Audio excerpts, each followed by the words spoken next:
Riya diambil dari kata ra'a, yura'i riya'an, artinya idharul khair atau al-idhar. Jadi riya itu secara bahasa artinya al-idhar, menampakkan.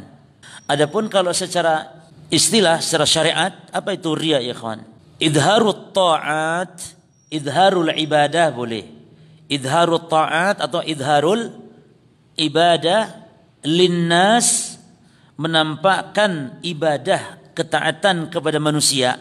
Enggak cukup di sini jemaah. Enggak cukup di sini.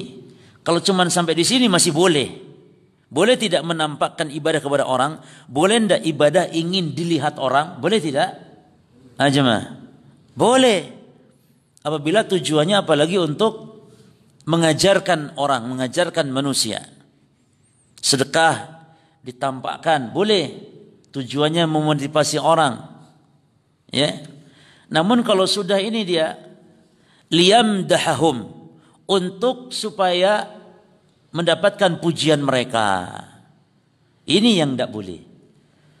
Jadi menampakkan amal untuk dipuji, nah itu yang disebut riya. Kalau menampakkan amal saja, boleh tidak? Boleh. Ya, menampakkan amal saja.